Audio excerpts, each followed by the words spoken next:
ഓം നമ ശിവായ. ഓം നമ ശിവായ. പാർവതീ പരമേശ്വരാഭ്യാം നമ. സജ്ജനങ്ങളെ, മതം മാറിപ്പോകുന്ന ഹൈന്ദവരുടെ അവസ്ഥയെക്കുറിച്ചുള്ള രണ്ടാമത്തെ വീഡിയോ കേൾക്കാം. ഇനി അതിൽ രണ്ടാമത്തെ കാര്യം,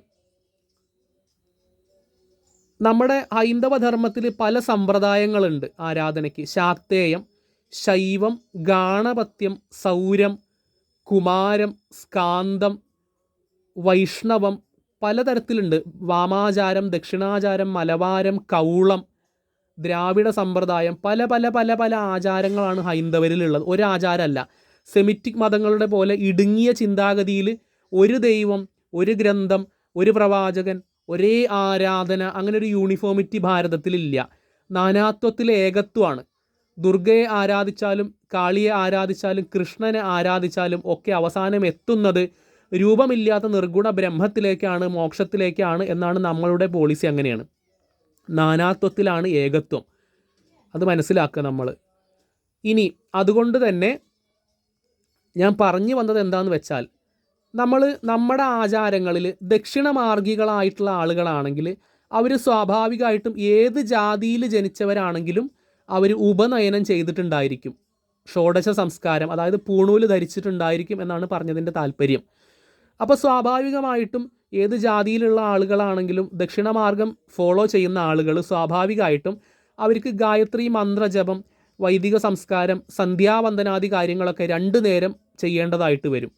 തർപ്പണം, സന്ധ്യാവന്ദനമൊക്കെ ചെയ്യണം വൈദിക സമ്പ്രദായത്തിൽ. അപ്പോൾ ആ വൈദിക സമ്പ്രദായത്തിൽ സന്ധ്യാവന്ദനാദി കാര്യങ്ങൾ, ഗണപതി ഹോമം, ജപം, സ്വാധ്യായം, വേദപഠനം, വേദം പഠിപ്പിക്കുക, ഇങ്ങനെ കുറേ കാര്യങ്ങൾ അതിലുണ്ട്. ഇതുപോലെ തന്നെ വാമാചാരികളിലും വാമമാർഗികളിലും ഉണ്ട് ഇതിന് പകരമായിട്ട്, ഇതിന് ബദലായിട്ടുള്ള വേറെ തരത്തിൽ. ഇതേപോലെ സന്ധ്യാവന്ദനമല്ല, അവർക്ക് തൊടുകർമ്മം എന്നൊക്കെയാണ് അവർ സന്ധ്യാവന്ദനത്തിന് അങ്ങനെയാണ് അവർ പറയുക, തൊടുകർമ്മം. അങ്ങനെ ഒരു സന്ധ്യാവന്ദനം അവർക്കും ഉണ്ട്, വാമമാർഗികൾക്കും ഉണ്ട്. രണ്ടിനും ഓരോ ആചാരങ്ങളുണ്ട് സന്ധ്യാവന്ദനത്തിന് പകരമായിട്ടുള്ളത്. അവരുടെ ആചാരങ്ങൾ അവരും ചെയ്യും, ദക്ഷിണമാർഗികളുടേത് ദക്ഷിണമാർഗികളും ചെയ്യും. സ്വാഭാവികമായിട്ടും ഇനി ഇതിലൊന്നും പെടാത്ത ഹിന്ദുക്കളുണ്ട്. അവർക്ക് നാമജപം ചെയ്താൽ മതി, അല്ലെങ്കിൽ ഭഗവാൻ ഒരു കർപ്പൂര ആരാധന ചെയ്താൽ മതി, ഒരു നേദ്യം വെച്ചാൽ മതി. ഇനി അതൊന്നും വേണ്ട, നാമം ജപിച്ചാൽ മാത്രം മതി, ക്ഷേത്രത്തിൽ പോയാൽ മതി. അങ്ങനെയും ചില ആളുകളുണ്ട്. ഒന്നും ഫോളോ ചെയ്യാത്തവരുണ്ട്. നാമജപത്തിലൂടെ മാത്രം മോക്ഷം നേടുന്നവരും നമ്മൾക്കിടയിലുണ്ട്. എങ്ങനെയാണെങ്കിലും നമ്മളുടെ ആരാധനയ്ക്ക് നമ്മൾ കടക്കുന്നതിന് മുന്നോടിയായിട്ട് നമുക്ക് കുളി നിർബന്ധമാണ്. ശൗചം അല്ലെങ്കിൽ ശുദ്ധി വളരെ പ്രധാനമാണ്. ഗ്രന്ഥങ്ങളിലൊക്കെ ധാരാളം ദേവി മഹാത്മ്യത്തിലും അതുപോലെ ദേവി ഭാഗവതത്തിലും വേദത്തിലൊക്കെ വളരെ വിശദമായിട്ട് അത് പറഞ്ഞിട്ടുണ്ട്. അത് ഞാൻ പിന്നീട് പറയാം, ഇപ്പോൾ സമയമില്ല, വേറെ കാര്യങ്ങളുണ്ട്, അതുകൊണ്ടാണ്. അപ്പോൾ ഞാൻ പറഞ്ഞത് എന്താ വെച്ചാൽ, നമ്മൾ ഇങ്ങനെ ശൗചം, ശുദ്ധി, സന്ധ്യാവന്ദനം, പൂജാതി ദ്രവ്യങ്ങൾ ഒരുക്കി വെക്കൽ, മറ്റുള്ള കാര്യങ്ങളൊക്കെ റെഡിയാക്കൽ, ഒരുക്കൽ, ഇതിനൊക്കെ കുറേ സമയം നമുക്ക് വേണം. അപ്പോൾ സ്വാഭാവികമായിട്ടും മതം മാറിപ്പോകുന്ന ആളുകൾ എന്താ ചിന്തിക്കാമെന്നറിയോ? നിങ്ങൾ സാമാന്യ ബുദ്ധിയിൽ ചിന്തിച്ചാൽ മനസ്സിലാവും. ഹൈന്ദവ ധർമ്മത്തിൽ ഇതിനൊക്കെ കുറേ സമയം വേണം. ഇതൊക്കെ ഒരുക്കാനും കുളിക്കാനും കുറി തൊടാനും ജപിക്കാനും ക്ഷേത്രത്തിൽ പോകാനും ഒക്കെ ഒരുപാട് സമയം വേണ്ടേ? സമയം വേസ്റ്റാണ്. അതുകൊണ്ട് മതം മാറിപ്പോയി കഴിഞ്ഞാൽ സുഖമല്ലേ? കാരണം അതിലിതൊന്നും വേണ്ട. ഒന്ന് കയ്യും കാലും കഴുകിയിട്ട് അവരുടെ നമസ്കാരം ചെയ്താൽ മതി, അല്ലെങ്കിൽ ഒന്ന് പള്ളിയിലോ ചർച്ചിലോ പോയാൽ മതി. ഇത്രയൊന്നും ബുദ്ധിമുട്ടുമില്ല, വളരെ സിമ്പിളാണ്. കുളിക്കൽ തന്നെ ചില അവസരത്തിൽ നിർബന്ധം ഇല്ലാത്ത സെമിറ്റിക് മതങ്ങൾ പോലും ഉണ്ട് എന്ന് അവരിൽ ഉള്ളവർ തന്നെ എന്നോട് പറഞ്ഞിട്ടുണ്ട്. ഇനി അതുകൊണ്ട് തന്നെ അതിലേക്ക് പോയി കഴിഞ്ഞാൽ ജോലികൾ വളരെ എളുപ്പമാണ് ആരാധനയ്ക്ക്, അതുകൊണ്ടും അതിലേക്ക് പോവാം എന്ന് കരുതി പോകുന്നവരും ഇതിലുണ്ട്, ഹൈന്ദവരിലുണ്ട്. എന്തായാലും അതും നമ്മൾ ശ്രദ്ധിക്കേണ്ട കാര്യമാണ്. ആരെയും കളിയാക്കരുത്, പരിഹസിക്കരുത് ഹൈന്ദവരായിട്ടുള്ള ആളുകളെ.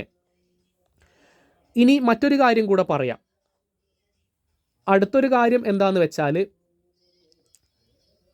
നമ്മൾ ഭക്ഷണം കഴിക്കുന്ന കാര്യത്തിൽ നമ്മൾ പരസ്പരം കുറ്റപ്പെടുത്താറുണ്ട്.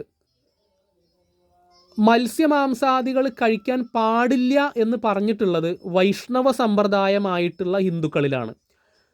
അതായത് വൈഷ്ണവരായിട്ടുള്ള ദക്ഷിണ ബ്രാഹ്മണ ആചാരം പിൻപറ്റുന്ന വൈഷ്ണവ സമ്പ്രദായത്തിൽ ജീവിക്കുന്ന ദക്ഷിണാചാരികളിലാണ് മത്സ്യമാംസാദികൾ കഴിക്കരുത് എന്ന് വിലക്കുള്ളത്. എന്നാൽ വാമമാർഗികളായിട്ടുള്ള വാമാചാരം പിൻപറ്റുന്ന ഭക്തരിൽ അവർ മത്സ്യമാംസം കഴിക്കാൻ പാടില്ല എന്ന് എവിടെയും പറഞ്ഞിട്ടില്ല.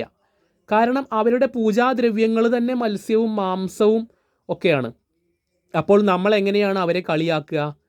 അതാ ഞാൻ പറഞ്ഞത്, കഴിക്കുന്നവർ കഴിക്കട്ടെ, കഴിക്കാത്തവർ കഴിക്കാതിരിക്കട്ടെ. നമ്മൾ കഴിക്കണില്ലെങ്കിൽ നമ്മൾ കഴിക്കേണ്ട. എന്തിനാ മറ്റുള്ളവരുടെ നമ്മൾ മുടക്കേണ്ടതുണ്ടോ? അവർ കഴിച്ചോട്ടെ, വിരോധമില്ല എന്ന് വിചാരിച്ചാൽ മതി. അതാണ് ഞാൻ പറഞ്ഞത്. മത്സ്യം കഴിക്കുക, മാംസം കഴിക്കുക, ഇതിൻ്റെ പേരിലൊക്കെ നമ്മൾ നമ്മുടെ സഹോദരന്മാരായിട്ടുള്ള ഹൈന്ദവരെ കളിയാക്കുകയോ പരിഹസിക്കുകയോ ഒറ്റപ്പെടുത്തുകയോ ചെയ്തു കഴിഞ്ഞാൽ സ്വാഭാവികമായിട്ടും അവർ സെമിറ്റിക് മതങ്ങളിലേക്ക് മതം മാറിപ്പോകും. കാരണം അവിടെ ഇതിനൊന്നും വിലക്കില്ല എന്ന് നമ്മൾ മനസ്സിലാക്കുക. അതൊക്കെ ക്ഷേത്രത്തിൽ പോകുമ്പോൾ ഷർട്ട് ഊരുന്ന പോലെ സെമിറ്റിക് മതങ്ങളിൽ ആരാധനാലയങ്ങളിലേക്ക് കടക്കുന്ന സമയത്ത് ഷർട്ട് പോലും ഊരേണ്ടതില്ല എന്ന് മനസ്സിലാക്കുക. പാൻറ്റ് ധരിച്ചിട്ട് വരെ അവിടെ കയറാം. വിലക്കുകളൊന്നും ഇല്ല അവിടെ. അപ്പോൾ സ്വാഭാവികമായിട്ടും ഓഫറുകൾ കൂടുന്ന സ്ഥലത്തേക്കല്ലേ നമ്മൾ ഓടിപ്പോകാറുള്ളത്. അതുകൊണ്ട് ഭക്ഷണത്തിൻ്റെ പേരിലും വസ്ത്രത്തിൻ്റെ പേരിലൊന്നും നമ്മൾ ജാതീയമായിട്ടൊന്നും താഴ്ന്നവരാണ് ഉയർന്നവരാണ് എന്ന് പറഞ്ഞ് തമ്മിൽ തല്ലുകൂടാതെ പാവങ്ങളായിട്ടുള്ള സാധുക്കളായിട്ടുള്ള വാമമാർഗം പിൻപറ്റുന്ന ആളുകളെ ഒരിക്കലും നമ്മൾ കളിയാക്കാൻ പോകരുത്, അവരെ പരിഹസിക്കരുത് എന്നുകൂടി നമ്മൾ മനസ്സിലാക്കണം. ഇനി മറ്റൊരു കാര്യം കൂടി പറയാം. നമ്മുടെ ഭാരതത്തിൻ്റെ അഭിമാനവും ഹൈന്ദവ രാജ്യം സ്ഥാപിച്ച മഹാനുമായിരുന്നു ഛത്രപതി ശിവജി മഹാരാജ്. യൂട്യൂബിലൊക്കെ നോക്കിയാൽ കാണാൻ പറ്റും, ഛത്രപതി ശിവജി. അദ്ദേഹം, അതേപോലെ പഴശ്ശി രാജാവ്, ഇവരൊക്കെ മുഗളന്മാരായിട്ടുള്ള സെമിറ്റിക് മതത്തിലുള്ള ദുഷ്ടന്മാരായിട്ടുള്ള ക്ഷേത്രങ്ങളൊക്കെ തച്ച് തകർത്ത ആളുകൾക്കെതിരെയും ബ്രിട്ടീഷുകാർക്കെതിരെയും സ്വാതന്ത്ര്യം സമരം ചെയ്ത് യുദ്ധം ചെയ്ത് ഭാരതമാതാവിനെ അവരിൽ നിന്നും മോചിപ്പിച്ച് സ്വാതന്ത്ര്യം നേടിക്കൊടുത്തവരാണ് ഈ മഹാത്മാക്കളെല്ലാം. അവരൊക്കെ അവരുടെ യുദ്ധത്തിന് പുറപ്പെടുന്നതിന് മുമ്പ് അവരുടെ കുലദേവതയ്ക്ക് അല്ലെങ്കിൽ ഗുരുപരമ്പരകൾക്ക്, കുലദേവിക്ക് അവർ പക്ഷികളെ ബലി കൊടുത്തിരുന്നു എന്നാണ് ചരിത്രം പറയുന്നത്. എന്തിനാണ് അങ്ങനെ ചെയ്യണത്? അതായത് അവർക്ക് കഴിക്കാൻ വേണ്ടിയിട്ടല്ല. യുദ്ധത്തിന് പോകുന്ന സമയത്ത് സ്വാഭാവികമായിട്ടും രക്തം ചിന്തും, നമ്മുടെ ശരീരത്തിൽ മുറിവുണ്ടാവും, തല പോകും, കാല് പോകും, കൈ പോകും. ഈ സമയത്ത് അവിടെ പോയിട്ട് നാരായണ നാമം ജപിച്ചുകൊണ്ട് വല്ല കാര്യമുണ്ടോ? ഇല്ല. അവിടെ നമ്മൾ എന്താ ചെയ്യുക? അവിടെ പൂജ ചെയ്യാനല്ല നമ്മൾ പോണത്, ശത്രുക്കളെ കൊല്ലാനാണ് നമ്മൾ പോണത്. സ്വാഭാവികമായിട്ടും രക്തം കണ്ടുപോയി കഴിഞ്ഞാൽ ആ ദേവതയുടെ കുലദേവിയാകുന്ന കാളിയുടെ പ്രീതിയോടുകൂടി നമ്മൾ പോവുകയാണെങ്കിൽ അവിടെ നമുക്ക് ഭയം ഉണ്ടാവില്ല യുദ്ധസമയത്ത് എന്നാണ്.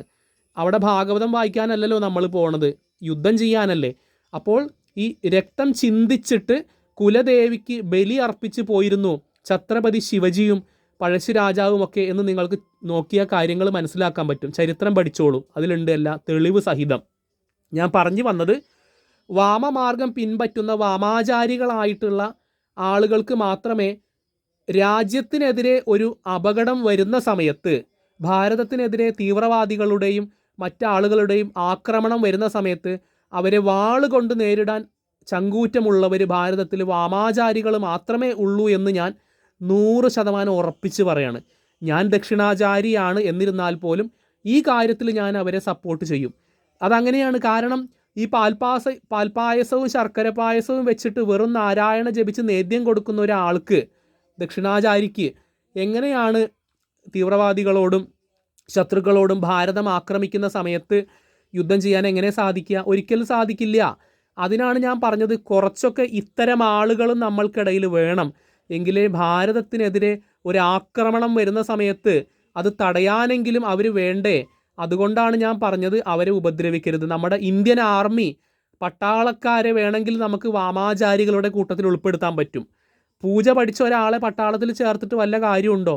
ഒരു കാര്യമില്ല എന്ന് മനസ്സിലാക്കുക. അതിൻ്റെ താല്പര്യത്തിനെയാണ് നിങ്ങൾ ഉൾക്കൊള്ളേണ്ടത്, അതിനെ വളച്ചൊടിക്കാനല്ല ഞാൻ പറഞ്ഞത്. അതിൻ്റെ യാഥാർത്ഥ്യം നിങ്ങൾ ഉൾക്കൊള്ളുക, ആരെയും കളിയാക്കരുത് എന്നാണ് ഞാൻ പറഞ്ഞതിൻ്റെ താല്പര്യം.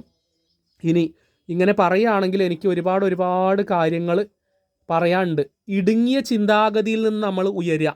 നമ്മുടെ സഹോദരന്മാരായിട്ടുള്ള എല്ലാ സമുദായത്തിലുള്ള ആളുകളെയും നമ്മൾ അംഗീകരിക്കുക, ബഹുമാനിക്കുക, അവരെ ആദരിക്കുക. അതാണ് എനിക്ക് പറയാനുള്ളത്. ഹൈന്ദവർ നശിക്കാൻ കാരണം ജാതീയമായിട്ടുള്ള അടിപിടി കൊണ്ടാണ്, തമ്മിൽ തല്ലുകൊണ്ടാണ് നമ്മൾ നശിച്ചത്. ഇനിയെങ്കിലും നമ്മൾ ഭാരതം ലോകഗുരുവായിട്ട് ഉയർന്നു വരുന്ന ഈ കലിയുഗത്തിൽ നമ്മൾ ഇനിയെങ്കിലും തമ്മിൽ തല്ലുകൂടരുതേ എന്നൊരു അപേക്ഷ മാത്രമാണ് എനിക്ക് ഈ അവസരത്തിൽ നിങ്ങളോട് പറയാനുള്ളത്. ഇനി എന്താ പറയാനുള്ളത്, ഞാൻ ഓരോന്ന് ചിന്തിച്ചുകൊണ്ടാണ് പറയുന്നത്, അല്ലാതെ എഴുതി വെച്ചിട്ടൊന്നുമല്ല, എൻ്റെ മനസ്സിൽ നിന്ന് എടുത്തിട്ടാണ്. ഇനി മറ്റൊരു കാര്യം കൂടി പറയാം, സെമിറ്റിക് മതങ്ങളൊക്കെ ഇതിൻ്റെ കോപ്പിയാണ് എന്ന് നിങ്ങൾ മനസ്സിലാക്കുക. ഒറിജിനൽ നമ്മുടെ കയ്യിലാണ്, ഹൈന്ദവ ധർമ്മമാണ്. മറ്റുള്ളതൊക്കെ സെമിറ്റിക് വൈദേശിക മ്ലേച്ഛ മതങ്ങളൊക്കെ ഇതിൻ്റെ ഫോട്ടോസ്റ്റാറ്റ് കോപ്പി മാത്രമാണ്. ഇതിലുള്ള കാര്യങ്ങൾ തന്നെയാണ് അതിലുള്ളതും. അതിനെ അവർ പേര് മാറ്റിയിട്ടും കഥകൾ മാറ്റിയിട്ടും ചരിത്രം മാറ്റിയിട്ടും അതിൽ എഴുതി എന്ന് മാത്രമേ ഉള്ളൂ. നിങ്ങൾ ചിന്തിച്ചു നോക്കൂ, അഷ്ടബന്ധ കലശമിട്ട് ഉറപ്പിച്ചിട്ടുള്ള വിഗ്രഹമുള്ള ഒരു ക്ഷേത്രത്തിൽ മാത്രമേ പുഷ്പാഞ്ജലിക്കും കാര്യസാധ്യ പൂജകൾക്കും അർച്ചനകൾക്കും ജപത്തിനും ധ്യാനത്തിനും ഹോമത്തിനൊക്കെ സ്കോപ്പുള്ളൂ, അവസരമുള്ളൂ എന്ന് നിങ്ങൾ മനസ്സിലാക്കുക. മറ്റ് സെമിറ്റിക് മതങ്ങളിലൊന്നും അവിടെ കൊടിമരം വെച്ചതുകൊണ്ടോ അവിടെ വിഗ്രഹം വെച്ചതുകൊണ്ടോ അവിടെ നിലവിളക്ക് വെച്ചതുകൊണ്ടോ അതൊന്നും സനാതനധർമ്മത്തിന് തുല്യമാവില്ല. എന്താ കാരണം എന്ന് വെച്ചാൽ നമ്മളുടേത് വൈദിക ഋഷി സമ്പ്രദായമാണ്. ഋഷിപ്രോക്തങ്ങളായിട്ടുള്ള അത്യത്ഭുതങ്ങളായിട്ടുള്ള ശക്തിയുള്ള ചൈതന്യമുള്ള മന്ത്രങ്ങളെ കൊണ്ടാണ് നമ്മൾ ക്ഷേത്രങ്ങളിലൊക്കെ പൂജാതി കാര്യങ്ങളും അർച്ചനകളും ചെയ്യാറുള്ളത്. അതുകൊണ്ട് തന്നെയാണ് അതിനൊക്കെ ഫലം, റിസൾട്ട് പെട്ടെന്ന് കിട്ടാനും കാരണം. അതുപോലെ നമ്മളെ അവർ സെമിറ്റിക് മതക്കാരെ അനുകരിച്ചാലൊന്നും ഒരിക്കലും കൊടിമരം വെച്ചതുകൊണ്ടോ ഒന്നും അത് ഇതിനോട് തുല്യമാവില്ല. അത് ഫോട്ടോ കോപ്പി തന്നെയാണ് എന്ന് നിങ്ങൾ തിരിച്ചറിയുക. ഇതിൽ ഉള്ളത് മാത്രമേ അതിലുള്ളൂ, ഇതിലില്ലാത്തതൊന്നും അതിലില്ല. ഇതിൽ നിന്ന് കോപ്പി അടിച്ച് പോയി പേര് മാറ്റി കഥകൾ മാറ്റി ചരിത്രം മാറ്റിയതാണ് എല്ലാം എന്ന് നിങ്ങൾ മനസ്സിലാക്കിക്കോളൂ.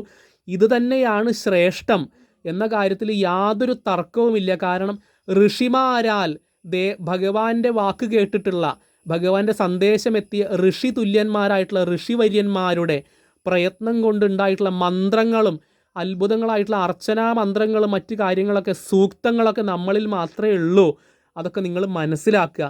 ഗുരു പരമ്പരകൾ ഹൈന്ദവർക്ക് മാത്രമേ ഉള്ളൂ, ഗുരു സമ്പ്രദായം. ഇതൊക്കെ മനസ്സിലാക്കുക. അപ്പോൾ ഇന്നലെ നിങ്ങൾ നോക്കൂ, ഇന്നലെ ജൂലൈ 21 വ്യാസ പൂർണിമയായിരുന്നു.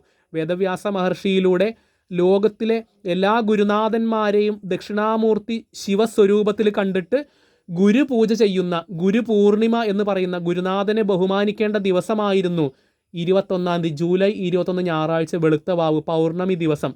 എത്ര ആൾക്ക് അതറിയാം? ഭാരതത്തിൽ മാത്രമേ ഉള്ളൂ ഗുരുനാഥന് സ്ഥാനം. ലോകത്തിൻ്റെ ഗുരുനാഥനാണ് ദക്ഷിണാമൂർത്തിയായിട്ടുള്ള മഹാദേവൻ. മറ്റു മതങ്ങളിലൊന്നും ഗുരു പരമ്പരകളോ ഒന്നുമില്ല എന്ന് നിങ്ങൾ തിരിച്ചറിയുക. നമ്മുടെ ഭാരതീയ സനാതന ഹൈന്ദവ ധർമ്മത്തിൻ്റെ മഹത്വത്തിനെ മനസ്സിലാക്കുക. എന്നിട്ട് ഇതിൽ തന്നെ ജീവിച്ച് മോക്ഷത്തിലെത്തുക. എനിക്ക് ഇത് മാത്രമേ പറയാനുള്ളൂ. ഒരു കാര്യം കൂടെ പറഞ്ഞു നിർത്തുകയാണ്. എൻ്റെ സുഹൃത്തുക്കളായിട്ടുള്ള അനേകം ക്രൈസ്തവ മുസ്ലിം സഹോദരികളും സഹോദരന്മാരും എന്നോട് രഹസ്യമായിട്ട് പറയാറുണ്ട്. എന്താ പറയാറെന്നറിയോ? എന്നോട് പല ആളുകൾ പല സങ്കടങ്ങളും പറയാറുണ്ട്. എന്താ പറയാൻ കാരണം എന്ന് വെച്ചാൽ, ഞാൻ അവരെ പരിഹസിക്കില്ല, ഞാൻ അതിന് വ്യക്തമായ പരിഹാര മാർഗം പറഞ്ഞു കൊടുക്കുമെന്നും ഞാൻ അവരെ കളിയാക്കില്ല എന്നും അവർക്ക് അതുകൊണ്ട് ഞാൻ പറയുന്ന പരിഹാരം കൊണ്ട് അവർക്ക് ഗുണമുണ്ടാകുമെന്നും ഞാനത് പബ്ലിഷ് ചെയ്യില്ല എന്നും രഹസ്യമാക്കി സൂക്ഷിക്കുമെന്നും അവർക്ക് അറിയുന്നത് കൊണ്ട് തന്നെ ഒരുപാട് ആളുകൾ എന്നോട് സെമിറ്റിക് മതങ്ങളിലുള്ള സ്ത്രീ പുരുഷന്മാർ പറയാറുണ്ട്, അല്ലയോ തിരുമേനി, അല്ലയോ ഏട്ടാ, ഞങ്ങൾ ഈ ഇടുങ്ങിയ മതത്തിൽ ജീവിച്ച് ബുദ്ധിമുട്ടായി, വളരെ കഷ്ടമാണ് ഞങ്ങളെ കാര്യം, പുറത്തിറങ്ങുമ്പോൾ പോലും ഒരു സ്വസ്ഥതയില്ല, എല്ലാത്തിനും വിലക്കാണ്, നമുക്കൊരു സ്വാതന്ത്ര്യമോ ഒരു സന്തോഷമോ ആനന്ദമോ അനുഭവിക്കാൻ പറ്റണില്ല. ഈ ഒരു നരകം, ഞങ്ങളെ ഗ്രന്ഥത്തിൽ എഴുതി വെച്ചിട്ടുള്ള ഈ സ്വർഗ നരകത്തിനെ പേടിച്ച് ഒന്നും ഞങ്ങൾക്ക് തുറന്ന് ചെയ്യാൻ പറ്റണില്ല. അതായത് സ്വാതന്ത്ര്യത്തോടു കൂടി ഒന്നും ഞങ്ങൾക്ക് ചെയ്യാനോ ഒന്നും സാധിക്കണില്ല. ജീവിതം ആസ്വദിച്ച് ജീവിക്കാൻ പറ്റണില്ല, ആനന്ദപൂർണ്ണമാവാൻ പറ്റണില്ല. അതുകൊണ്ട് ഞങ്ങൾ ഹൈന്ദവ ധർമ്മത്തിലേക്ക് വരട്ടെ എന്ന് എന്നോട് ചോദിക്കാറുണ്ട്. ഞാൻ അവരോട് പറയും, ഒരിക്കലും വരരുത്. കാരണം നിങ്ങൾ ഹൈന്ദവ ധർമ്മത്തിനെ ആചരിച്ചോളൂ, അല്ലെങ്കിൽ അതിനെ പഠിച്ചോളൂ, അതിനെ അനുഷ്ഠിച്ചോളൂ, പക്ഷേ എന്ന് കരുതിയിട്ട് ഇതിലേക്ക് വരാൻ പാടില്ല എന്നാണ് ഞാൻ പറയുക. കാരണം എന്താ വെച്ചാൽ, അവനവൻ്റെ സ്വധർമ്മം ഉപേക്ഷിച്ച് പോയി കഴിഞ്ഞാൽ അത് നമ്മളുടെ പെറ്റമ്മയെ ഉപേക്ഷിച്ച് പോകുന്നതിന് തുല്യമാണ് എന്ന് നമ്മൾ മനസ്സിലാക്കിക്കോളൂ. അതുകൊണ്ട് തന്നെ ഞാൻ അവരെ, എൻ്റെ സ്ഥാനത്ത് വേറെ സെമിറ്റിക് മതത്തിലെ ഒരു ആചാര്യനായിരുന്നുവെങ്കിൽ ഹിന്ദുവായിട്ടുള്ള ഒരാളെ പെട്ടെന്ന് അവരിലേക്ക് മതം മാറ്റുകയാണ് ചെയ്യുക. എന്നാൽ ഞാൻ അങ്ങനെയല്ല ചെയ്തത്. ഞാൻ അവരോട് പറഞ്ഞു, ഒരിക്കലും നിങ്ങൾ അങ്ങനെ ചെയ്യരുത് കുട്ടികളെ, നിങ്ങൾ നിങ്ങളുടെ മതത്തിൽ തന്നെ നിൽക്കൂ, എന്നിട്ട് ഹൈന്ദവ ധർമ്മത്തിനെ പഠിച്ചോളൂ, നിങ്ങളുടെ മതവും ശ്രേഷ്ഠമാണ് എന്നാണ് ഞാൻ പറഞ്ഞു കൊടുക്കാറുള്ളത്. എനിക്ക് വേണമെങ്കിൽ എൻ്റെ സ്വാർത്ഥത കൊണ്ട് എനിക്ക് അവർ എന്നിലേക്ക് മതം മാറ്റാം. പക്ഷെ ഞാൻ അങ്ങനെ ഒരിക്കലും ചെയ്യില്ല. എനിക്കറിയാം മതം മാറിപ്പോകുന്നവരുടെ അവസ്ഥ എന്താണെന്ന് എനിക്ക് വളരെ വ്യക്തമായിട്ട് അറിയാം. ഇനി മറ്റൊരു കാര്യം കൂടി കേട്ടോളൂ. അവരിലെ പ്രാർത്ഥനാ രീതികളൊക്കെ വളരെ സിമ്പിളല്ലേ, എളുപ്പമല്ലേ, ലളിതമല്ലേ എന്നൊക്കെ കരുതി അതിലേക്ക് പോകുന്നവർ ശ്രദ്ധിച്ചോളൂ. നമ്മൾ അങ്ങനെ പോയി കഴിഞ്ഞാൽ നമ്മളുടെ കുലദേവതകൾ, നമ്മളുടെ ഗുരുപരമ്പരകൾ, നമ്മളുടെ ധർമ്മദൈവങ്ങൾ, നമ്മളുടെ പിതൃക്കൾ, നമ്മളുടെ ഗ്രാമദേവതകൾ, നമ്മളുടെ കുലം, നമ്മളൊക്കെ ഒരു കുലത്തിലാണ് ജനിച്ചിട്ടുള്ളത്. ഹിന്ദുക്കളിൽ എല്ലാവരും ഒരു കുലത്തിലല്ല. കുലം മാത്രമല്ല, ഗോത്രവും വ്യത്യാസമുണ്ട്. കശ്യപ ഗോത്രം, വിശ്വാമിത്ര ഗോത്രം, ഭരദ്വാജ ഗോത്രം, അങ്ങനെ പല പല ഗോത്രങ്ങൾ. എൻ്റെ ഗോത്രം ആവണമെന്നില്ല നിങ്ങളുടെ ഗോത്രം. ഗോത്രം, കുലപരമ്പരകൾ, കുലദേവതകൾ, ധർമ്മദൈവങ്ങൾ, ഋഷികൾ, നമ്മളുടെ ഗുരുപരമ്പരകൾ, സമുദായത്തിലെ ആരാധനാമൂർത്തികൾ, പിന്നെ വേദ സംസ്കാരത്തിലുള്ള ഉപാസനാമൂർത്തികൾ, ഭാരതം, നമ്മുടെ ഭാരത അമ്പ, നമ്മുടെ പെറ്റമ്മയായിട്ടുള്ള ഭാരതമാകുന്ന അമ്മ, പിന്നെ അതിലൊക്കെ ഉപരി നമ്മളുടെ മാതാപിതാക്കൾ, നമ്മളുടെ പിതൃക്കൾ, ഇവരുടെയൊക്കെ ശാപം നിങ്ങൾക്ക് എന്തായാലും മതം മാറി സെമിറ്റിക് മതങ്ങളിലേക്ക് പോകുന്ന ഓരോ ഹിന്ദുവായിട്ടുള്ള പുരുഷനും സ്ത്രീക്കും ഈ പറഞ്ഞ ആളുകളുടെയൊക്കെ ശാപമുണ്ടാകും എന്ന കാര്യത്തിൽ യാതൊരു സംശയവും വേണ്ട. നിങ്ങൾ താൽക്കാലികമാകുന്ന സ്വർഗത്തിന് വേണ്ടിയിട്ട് അതിലേക്ക് പോകുന്നവർ ശ്രദ്ധിച്ചോളൂ. പുനർജന്മത്തിന് കാരണമാകുന്ന താൽക്കാലിക സ്വർഗത്തിലേക്ക് പോകുന്ന ഹൈന്ദവരെ, സ്ത്രീ പുരുഷന്മാരെ നിങ്ങൾ പ്രത്യേകം ശ്രദ്ധിച്ചോളൂ. ആ താൽക്കാലിക സ്വർഗമൊന്നും ശാശ്വതമല്ല. ക്ഷീണേ പുണ്യേ മർത്യലോകേ ഗമിഷ്യതി എന്നാണ്. സ്വർഗസുഖം കഴിഞ്ഞാൽ വീണ്ടും ഭൂമിയിലേക്ക് തന്നെ മനുഷ്യനായിട്ട് കർമ്മഫലം കൊണ്ട് പുനർജനിക്കേണ്ടി വരുമെന്ന് അർജുനനോട് ശ്രീകൃഷ്ണ ഭഗവാൻ ഉറപ്പിച്ച് ഗീതയിലൂടെ പറയുകയാണ്. ഞാൻ പറയുകയാണ്, നിങ്ങളുടെ പിതൃക്കളുടെയും മാതാപിതാക്കളുടെയും ധർമ്മദൈവങ്ങളുടെയും ഗുരുപരമ്പരകളുടെയും ഭാര്യയുടെയും കുഞ്ഞുങ്ങളുടെയും ഭാരതമാതാവിൻ്റെയും കുലദേവതകളുടെയും മാതാപിതാക്കളാകുന്ന ലോകത്തിൻ്റെ അച്ഛനും അമ്മയായിട്ടുള്ള പാർവതി പരമേശ്വരന്മാരുടെയും മുഴുവൻ ശാപത്തിനും ദുരിതത്തിനും നിങ്ങൾ അനുഭവിക്കേണ്ടി വരുമെന്നും, അതുകൊണ്ട് ദയവ് ചെയ്തിട്ട് അക്കരെ പച്ചയാകുന്ന താൽക്കാലിക നമ്മളുടെ തന്നെ ഫോട്ടോ കോപ്പി ആയിട്ടുള്ള സെമിറ്റിക് പാകണ്ട വൈദേശിക മ്ലേച്ഛ മതങ്ങളിലേക്ക് നിങ്ങൾ ദയവ് ചെയ്ത് മതം മാറിപ്പോകരുതേ എന്ന് നിങ്ങളുടെ കാല് പിടിച്ച് പാദങ്ങളെ തൊട്ട് ഞാൻ അപേക്ഷിക്കുകയാണ്. ഹൈന്ദവധർമ്മം ശ്രേഷ്ഠമാണ്. ആദികാലത്ത് മുതലേ ഉണ്ടായിരുന്നതാണ് ഹൈന്ദവ സനാതനധർമ്മം. മതങ്ങളുടെ മാതാവാണ് ഭാരതധർമ്മം അല്ലെങ്കിൽ ഹൈന്ദവധർമ്മം. ലോകഗുരുവാണ് ഭാരതം എന്ന് നിങ്ങൾ മനസ്സിലാക്കുക. നിങ്ങൾ അതിലേക്ക് മറ്റുള്ള സെമിറ്റിക് മ്ലേച്ഛ മതങ്ങളിലേക്കൊന്നും ആസുരികമായിട്ടുള്ള രീതിയിലുള്ള അതിലേക്കൊന്നും പോവാതിരിക്കുക. സത്വഗുണപ്രധാനമായിട്ടുള്ള ഭാരത ഹൈന്ദവ സനാതനധർമ്മത്തിൽ ജീവിക്കൂ എന്ന് നിങ്ങളുടെ കാല് പിടിച്ച് അപേക്ഷിക്കുകയാണ്. കുഞ്ഞുങ്ങൾക്ക് നമ്മളുടെ കുലപരമ്പരകളെയും കുലദേവതകളെയും ഗുരുപരമ്പരകളെയും വൈദിക സമ്പ്രദായത്തെയും വൈദിക സംസ്കാരത്തെയും ദേവനാഗരിയാകുന്ന സംസ്കൃത ഭാഷയെയും നമ്മുടെ പൂർവികരായിട്ടുള്ള മഹാത്മാക്കളെയും കുറിച്ച് പഠിപ്പിച്ചു കൊടുക്കുക. വെറും ഫോണിൽ കളിച്ചിരുന്നാൽ മാത്രം പോരാ, വെറും സിനിമ കണ്ടാൽ മാത്രം പോരാ, എല്ലാം വേണം.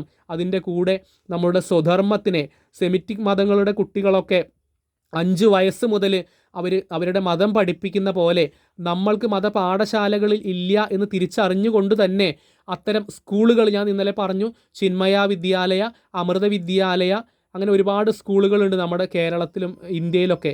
ചിന്മയ വിദ്യാലയമുണ്ട്, ശ്രീരാമകൃഷ്ണ മഠം സ്കൂളുകളുണ്ട്, അമൃത വിദ്യാലയമുണ്ട്.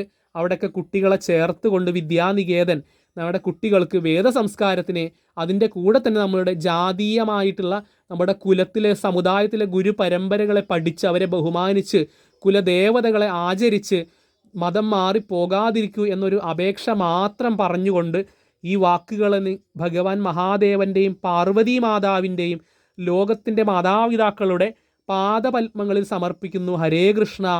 ഓം നമഃശിവായ. പാർവതീ പരമേശ്വര ഭ്യം നമഃ.